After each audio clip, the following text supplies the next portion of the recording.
Baik teman-teman, jadi ini video pertama di podcast Circle N atau Circle Nusantara. Jadi hari ini tepat H-14 sebelum hari H pemilihan presiden dan juga pemilihan legislatif. Jadi tanggal 14 Februari yang bertepatan dengan hari Valentine, ini momen dimana semua kita akan menggunakan hak suara kita, yang mana satu suara sangat menentukan nasib bangsa Indonesia ke depan, terutama dalam Pilpres kali ini. Jadi pada kesempatan ini di ruang Circle N, Circle Nusantara, mari kita bedah sedikit soal isu-isu strategis nasional yang bisa menjadi acuan atau landasan bagi kita, referensi bagi kita semua untuk memilih siapa calon pemimpin yang ideal untuk Indonesia ke depan.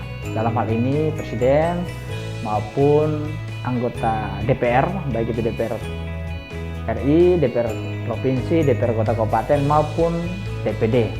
Tetapi pada kesempatan ini saya lebih fokus ke pemilihan presiden karena akan sangat menentukan arah Indonesia selama 5 tahun ke depan. Baik, jadi teman-teman, kepemimpinan Jokowi selama 10 tahun menunjukkan tingkat kepuasan yang tinggi dari masyarakat dengan angka kepuasan di atas 80%. Ini sebuah prestasi yang luar biasa yang dimiliki oleh pemerintahan Jokowi selama 10 tahun. Dan kita perlu mencari pemimpin yang benar-benar paling tidak sama berhasilnya dengan seorang Joko Widodo. Dan itu ditentukan oleh semua kita, karena satu suara sangat menentukan nasib bangsa ini ke depan. Nah, bagaimana caranya kita menjadi rasional dalam memilih siapa presiden Indonesia 5 tahun ke depan? Ada beberapa hal yang perlu kita pertimbangkan agar kita menjadi rasional. Jadi saya sama sekali tidak ingin mempengaruhi teman-teman. Bahkan saya juga tidak condong memihak calon presiden siapa. Tetapi saya ingin kita berpikir lebih luas, kita berpikir lebih rasional, sehingga kita bisa memutuskan siapa pilihan terbaik dari 3 putra terbaik bangsa ini yang akan menjadi presiden kita periode 2024 sampai 2029. Nah, ada beberapa hal yang menjadi legasi dari seorang Jokowi yang membutuhkan sosok yang hebat untuk bukan hanya melanjutkan, tetapi bisa melakukan gebrakan besar yang bisa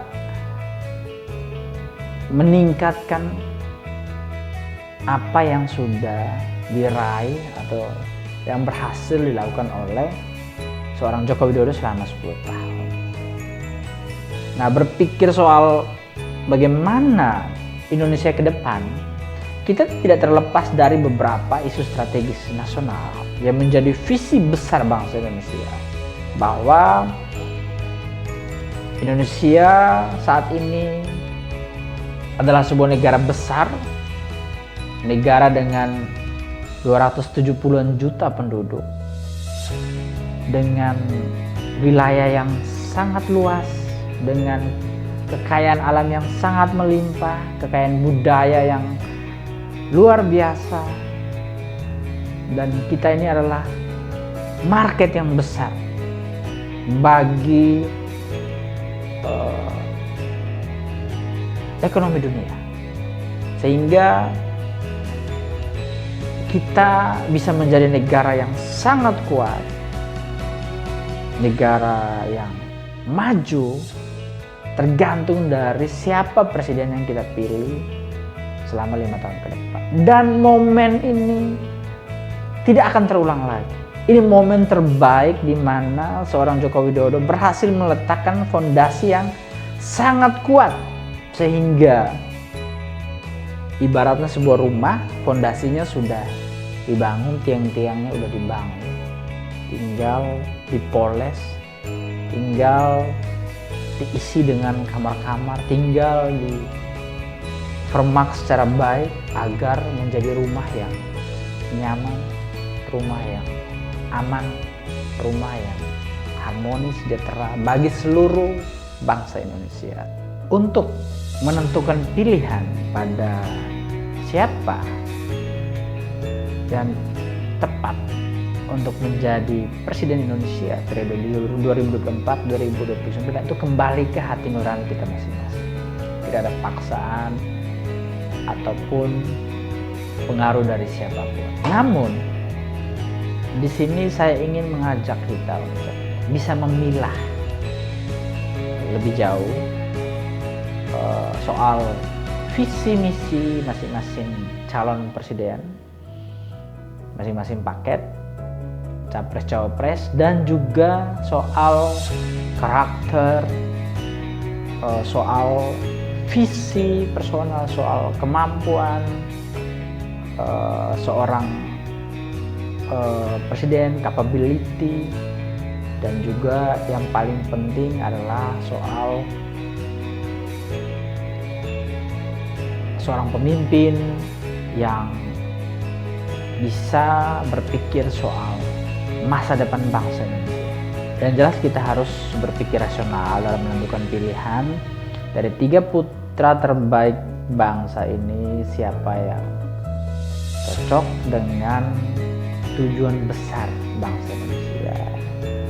Jadi mari kita bedah. Yang pertama, pasangan urut nomor 1, Pak Anies Baswedan dan juga Pak Muhaymin Iskandar. Nah, pasangan ini mengusung visi Indonesia adil dan makmur dengan 8 misi perubahan.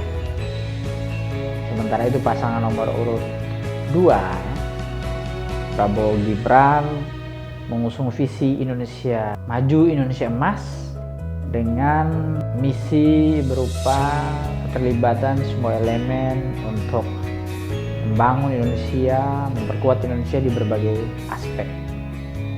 Sementara itu pasangan nomor urut 3, Pak Ganjar Pranowo dan juga Pak Mahfud MD, mengusung visi menuju Indonesia unggul, gerak cepat mewujudkan negara maritim yang adil dan lestari, dengan misi berupa percepatan pembangunan di hampir semua elemen kehidupan bangsa Indonesia. Nah, poin-poin dari masing-masing ini akan kita bedah satu persatu dalam sesi-sesi berikutnya. Tapi secara garis besar, kepemimpinan ke depan di tahun 2024 sampai 2029 harus bisa menyelesaikan legasi yang sudah digaungkan, digerakkan, dan dicapai oleh seorang Joko Widodo. Ada beberapa isu strategis nasional seperti visi besar Indonesia menuju Indonesia emas tahun 2045 dan mengenai strategi pemerataan pembangunan dengan membangun atau memindahkan ibu kota negara ke Kalimantan yang saat ini lagi menjadi topik pembahasan utama di berbagai diskusi dan media, yaitu tentang IKN. Dan yang terakhir adalah tentang bagaimana kekayaan atau sumber daya alam bangsa Indonesia harus bisa dikelola untuk meningkatkan nilai tambah. Lalu isu soal pemberantasan korupsi Menurut saya itu salah satu aspek yang harus diperjuangkan, dan juga soal keadilan bagi seluruh bangsa Indonesia. Dan isu-isu strategis ini diangkat oleh hampir semua calon presiden. Dari ketiga putra terbaik bangsa rata-rata menggemakan beberapa isu strategis nasional yang tadi kita sebutkan. Nah, pertanyaan sekarang, siapa yang punya kapasitas dan kapabilitas? Pasangan mana yang bisa mengeksekusi secara brilian? Yang jelas kita bisa melihat rekam jejak, track record, dan juga soal potensi, kemampuan, dan karakter dari capres maupun cawapres bersangkutan. Nah, seorang Jokowi sudah menunjukkan kepemimpinan yang sangat pro rakyat, di mana rakyat sangat mencintai seorang Joko Widodo dengan tingkat kepuasan melebihi 80%. Artinya masyarakat berharap bahwa kepemimpinan seperti seorang Jokowi bisa dilanjutkan, bahkan ditingkatkan. Walaupun ada banyak kekurangan, tetapi masyarakat puas dengan tingkat kepuasan di atas 80%. Nah, siapakah pemimpin yang pantas, yang benar-benar secara rasional bisa dipertanggungjawabkan untuk bisa teman-teman pilih? Saya kembalikan ke teman-teman. Pertanyaannya, apa visi, apa mimpi dari teman-teman tentang bangsa Indonesia? Apakah kita ingin negara Indonesia menjadi negara besar?